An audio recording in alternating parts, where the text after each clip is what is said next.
मैं अयोध्या नरेश दशरथ पुत्र एवं प्रभु श्री राम का अनुज लक्ष्मण महापंडित महाज्ञानी रावण को गुरु रूप में सादर प्रणाम करता हूं। आयुष्मान भव लक्ष्मण। कहो, अपने जीवन की इस अंतिम लीला में मैं तुम्हारे किस हित की पूर्ति कर सकता हूं? हे महामना, नीति, धर्म, राजनीति एवं समस्त वेद शास्त्रों के ज्ञाता, आप अपने ज्ञान और अनुभवों की दीक्षा से लक्ष्मण के जीवन का मार्ग प्रशस्त करने की कृपा करें।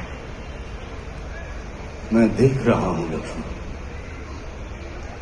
कि तुम एक योग्य शिष्य की पात्रता लेकर उपस्थित हुए। अस्तु, मैं अपने जीवन के कुछ अनुभव तुमसे अवश्य साझा करूंगा। हे सुमित्रा नंदन, अहंकार चाहे सत्ता का हो या सौंदर्य का, शक्ति का हो या भक्ति का,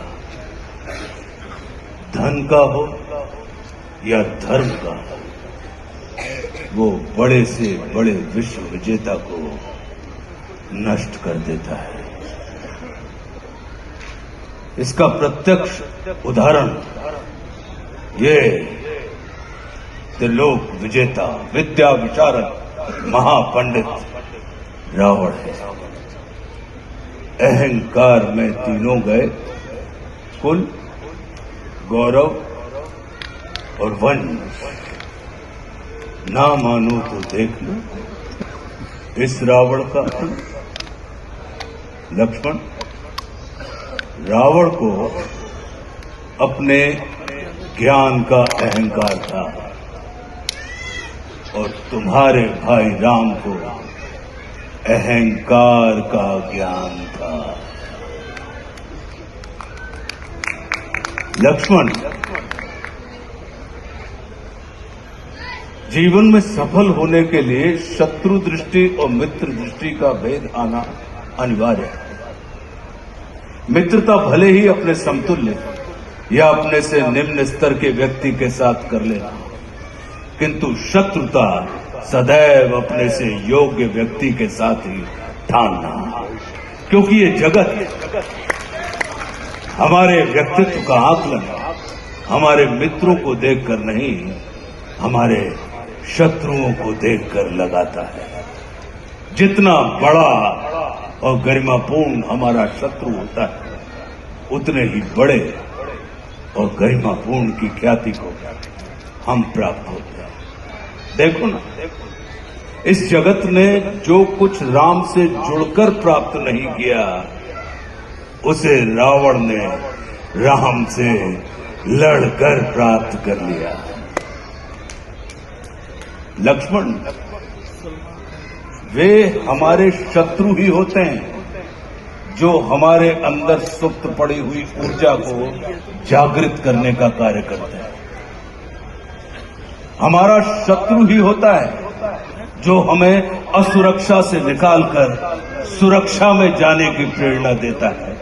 वो हमारा शत्रु ही होता है जो हमें अपने सीमित वृत्त से निकालकर अपने वृत्त को असीमित करने की प्रेरणा देता है।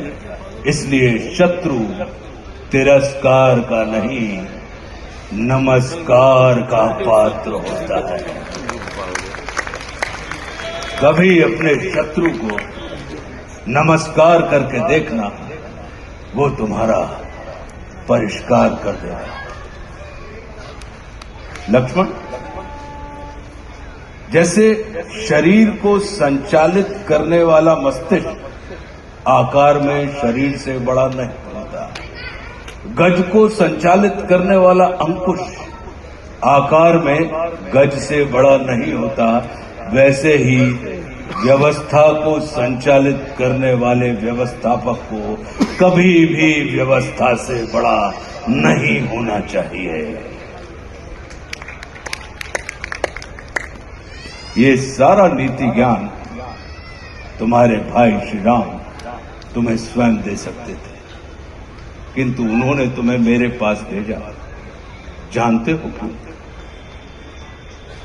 लक्ष्मण, मेरी संस्कृति असुर की है, लेकिन मैं प्रकृति से एक तपस्वी हूं, साधक।